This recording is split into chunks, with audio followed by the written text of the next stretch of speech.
Dneska se spolu podíváme na důležité téma a tím je hnojení záhonu na podzim. Příprava záhonu a dodání živin do půdy na podzim je totiž klíčovým krokem pro úspěšnou a bohatou úrodu v následujícím roce. Možností a přístupů, jak záhony pohnojit, je hned několik.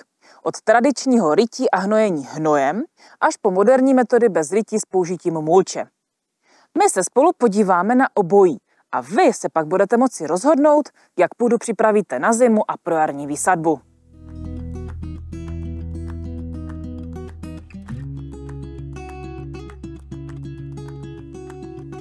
Mezi, řekněme, tradiční způsoby péče o půdu a dodání živin do půdy patří podzimní rytí záhonu a zapravení hnoje. Hnůj je přírodní organické hnojivo bohaté na živiny a je skvělé pro zdravý růst rostlin. Pro podzimní hnojení můžete použít hnůj čerstvý, uleželý anebo také granulovaný. Čerstvý hnůj zapravujte vždy na podzim nebo nejpozději do konce roku. Při pozdějším použití hrozí riziko spálení rostlin, protože čerstvý hnůj obsahuje vysoké koncentrace dusíku a dalších živin a nestihne se do jara rozložit. Při použití čerstvého hnoje doporučuji nanést vrstvu čerstvého hnoje o tloušťce těch 10 až 20 cm a nechat ji přes zimu na povrchu záhonu. Tento způsob hnojení je ideální pro těžší půdy. Pomáhá půdu prozdušnit a zlepšit její strukturu. Uleželý hnůj můžete aplikovat kdykoliv, jak na podzim, tak i na jaře.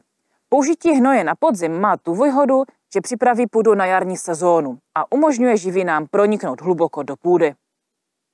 Díky zimnímu klidu má půda čas vstřebat tyto živiny a tím zajistit dlouhodobou úrodnost a zlepšení strukturu půdy. Mnozí zahrádkáři ale nemají přístup ke zdroji hnoje anebo z různých důvodů hnůj používat nechtějí. V tomto případě lze využít i granulovaný hnůj. Je snadno skladovatelný a relativně bez zápachu. Je vhodný pro podzimní hnojení, ale i všestranně použitelný například ke keřům a jiným rostlinám. Při použití na podzim lze granulovaný hnůj pouze rovnoměrně rozházet po povrchu půdy a buď mírně zapracovat hráběmi, anebo nechat na povrchu. Zimní vláha přispěje k postupnému uvolňování živin do půdy. Pokud hnojíte hnojem, je opravdu nezbytné na záhonech zohlednit tzv. Tratě, které odrážejí náročnost jednotlivých druhů zeleniny na živiny. Pokud pěstujete rostliny z různých tratí, není vhodné hnojit hnojem všechny záhony stejně. Rozlišujeme 3 základní tratě. Do první tratě spadají rostliny, které jsou nejvíce náročné na živiny, jako jsou košťálovny, to je zelí, kapusta a brokolice, a dále také plodová zelenina, tedy rajčata, okurky, papriky a také celer. Záhony, kde budete pěstovat tyto rostliny, hnojte na podzim čerstvým nebo uleželým hnojem v silné vrstvě, kterou v případě rytí zarejte do půdy. Druhá trať zahrnuje středně náročné druhy rostlin. Typicky jde o kořenovou zeleninu jako mrkev, petržel, červená řepa nebo cibuli. Pro rostliny druhé tratě doporučujeme jen mírné přihnojení na podzim dobře uleželým hnojem, aby nedošlo k přebytku dusíku, který by kořenové zelenině škodil. Nenáročné plodiny třetí tratě jsou typicky hrách, fazole, bylinky anebo také česnek a také i cibule. Na záhonech třetí tratě se obecně nedoporučuje aplikovat hnůj, ale místo toho půdu obohatit například zeleným hnojením či jemným mulčem, což je ideální pro půdu, která si takto může odpočinout. Nebude tak docházet k přebytku dusíku. Když se bavíme o hnoji, tak v zemědělství se používají různé hnoje, samozřejmě podle toho, od jakých zvířat hnůj dostáváme. Nejčastěji používaný druh hnoje, především mezi velkými pěstiteli, je kravský hnůj, který je bohatý na dusík, fosfor a draslík. Má vyšší obsah vlhkosti, pomáhá zlepšit strukturu půdy a podporuje růst zeleniny a květin. Vhodný je zejména pro těžší půdy, které potřebují provzdušnit. Dalším často používaným hnojem je hnůj koňský. Obsahuje méně vlhkosti než ten kravský a více organické hmoty, což je ideální pro lehčí a písčité půdy. Díky své struktuře zlepšuje drenáž půdy a je vhodný pro zahány s rostlinami, které vyžadují dobře odvodněné prostředí. Do třetice je to hnůj slepičí. V posledních letech se chov slepic stává velice populární a díky tomu i možnost mít vlastní slepičí hnůj. Slepičí hnůj obsahuje opravdu vysokou koncentraci dusíku a dalších živin, proto je ideální pro rostliny s vysokou potřebou živin, jako je například právě zelenina. Vzhledem k vysoké koncentraci dusíku je důležité ale nechat slepičí hnůj před použitím uležet, aby nedošlo ke spálení rostlin.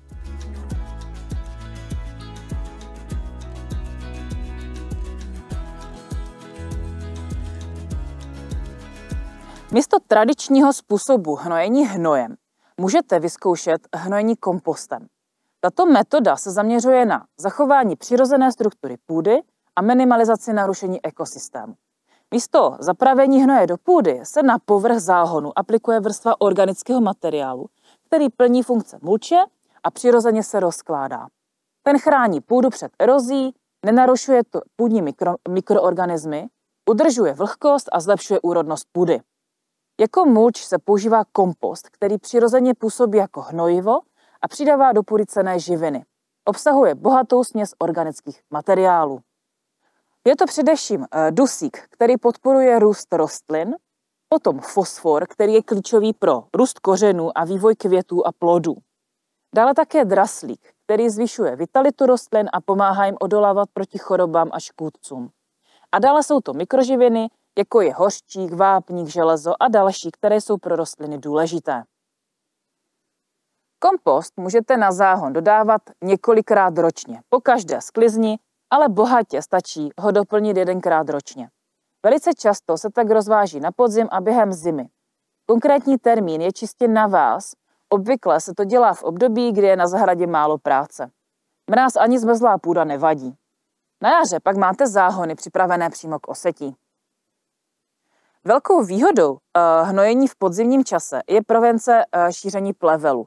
Kompost totiž funguje jako mulč a brání růstu plevelu, zejména na podzim po sklizni a v předjaří. Není tedy nutné ani vysevat zelené hnojení. Další výhodou podzimního termínu je, že můžete navést i méně uleželý kompost, který se tak ještě přes zimu dále rozkládá, a tím si uvolní místo v kompostéru pro materiál z podzimního čištění záhonů a zahrady, kdy opravdu je toho organického materiálu hodně. Ideální množství kompostu je vrstva 5 až 10 cm. Tlustší vrstva dodá více živin pro delší dobu. Orientační přepočet je 0,5 až 1 metr krychlový kompostu na 10 metrů čtverečných záhonu. Pokud nedokážete na zahradě toto množství vlastního kompostu vyprodukovat, určitě si jej můžete dovést z kompostárny. Při podzimním termínu hnojení kompostem se nemusíte obávat, že kompost na záhoně zmizí. Pokud je vrstva minimální, těch 5 cm, tak kompost nebude již asi na záhonu ve vrstvě a později na jaře přestane už plnit funkci mulče.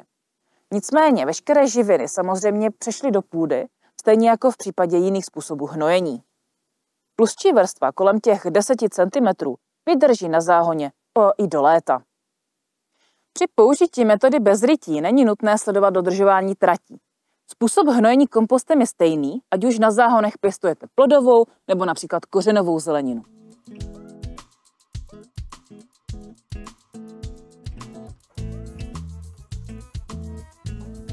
Další možností podzimního hnojení je například i oblíbené organické hnojivo hnojík.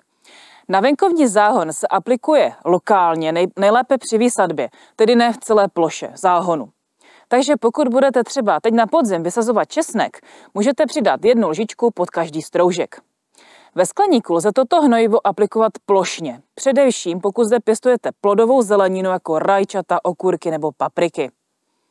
Pro nákup hnojíku pro vás máme slevový kód SIKULIO na 30% slevu na e-shopu www.hnojik.cz.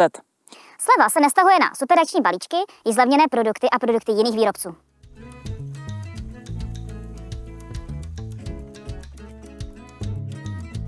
Dalším způsobem, jak dostat do půdy přes zimu živiny, je výsetí zeleného hnojení. Je to asi nejjednodušší a nejlevnější způsob. Zelené hnojení není nic jiného než vhodné rostliny, které na záhoně rostou v době, kdyby byl záhon prázdný. Rostliny v kořenech vážou dusík a obsahují i další živiny.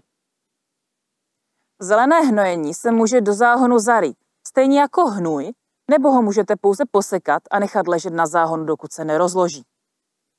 Sami jste viděli, že podzimní příprava půdy je zásadním krokem. Každý způsob má svoje výhody a nevýhody. Je zcela na vás, který způsob si zvolíte. Při volbě si určitě zohledněte vaše konkrétní možnosti. Ať už rádi ryjete a máte přístup k hnoji, nebo si radši vyrobíte vlastní kompost pro svoje záhonky. Podzimní hnojení vám zajistí úspěšnou následující sezónu. Tak hurá na záhon a hnojit!